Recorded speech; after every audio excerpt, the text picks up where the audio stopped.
Hi guys, so we really need your help on this. A Cameroonian is about to be deported on Tuesday to his death. This is Ruth Hargrove, his lawyer. She's going to tell us a little bit about his story. And actually, there's around 199 other people on that plane that will be deported from the U.S. next Tuesday.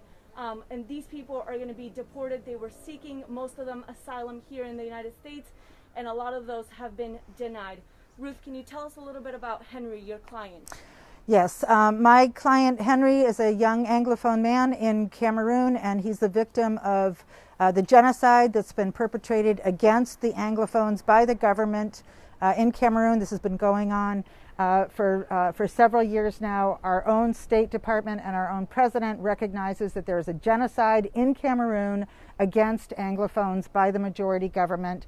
They're getting shot, they're getting imprisoned, they're getting tortured, all because they want independence, and that's the only reason. And they've come here seeking asylum. Ruth, and we're calling your client Henry because we can't say his real name on camera because that's how much danger he's in right now. You were telling me he got arrested simply because he was standing next to posters that were opposing the dictatorship in Cameroon. That's exactly right, and that's very typical. Any Anglophone is in danger in Cameroon. The government is incredibly paranoid. They've actually gone up in helicopters and shot at peaceful protesters on the ground. It's all well documented. The State Department knows about it.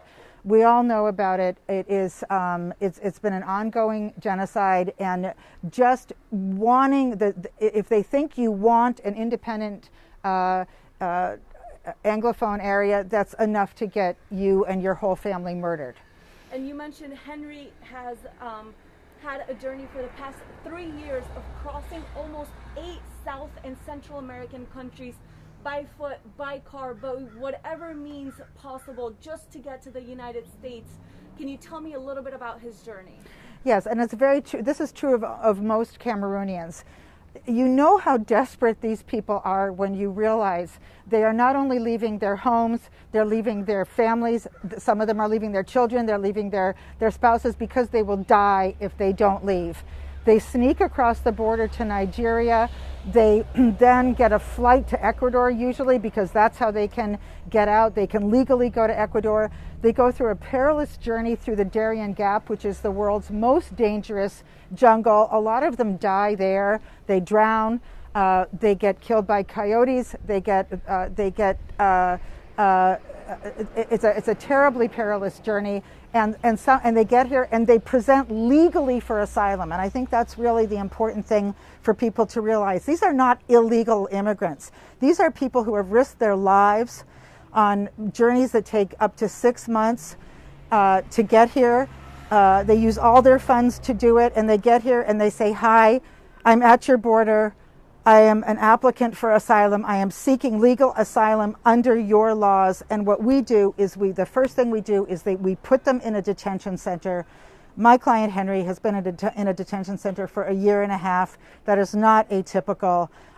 We treat them like criminals. They have committed no crime.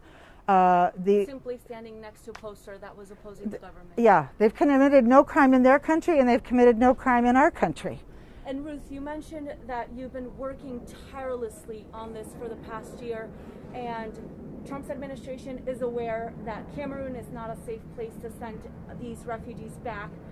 The Capitol Hill is completely aware, and a lot of representatives are speaking up on this topic. And State Department is also aware because they even filed a report, human rights report, that talks about the issues in Cameroon. Can you tell me a little bit about that? Yeah, I'd love to. Yeah, President Trump gave a speech to Congress in October 2019 where he told Congress he was cutting off trade with Cameroon, some trade benefits to Cameroon, because of the ongoing genocide there, the extrajudicial killings, the torture, the forced disappearance. Congress knows, President Trump knows, DHS knows, the State Department knows, because the State Department reports all document the ongoing genocide. Nobody is arguing about this. No, we all know that there is a genocide against Anglophones in Cameroon. We all agree that this is happening is just inexplicable. So to sum everything up, what Ruth is telling us right now is that if Henry, along with at least 199 other people on that plane that is supposed to be departing from Texas Tuesday, hops on that plane and lands in Africa, we are literally signing his death sentence. Yeah. Am I right? Yeah, there's no question. There's no question. There's an arrest warrant out for him on bogus charges of terrorism. That's what they do. It's very typical for the military to do this. They've already arrested and tortured his little brother, believing the little brother was him. I have no doubt that if he goes back on Tuesday, he will be met by the military.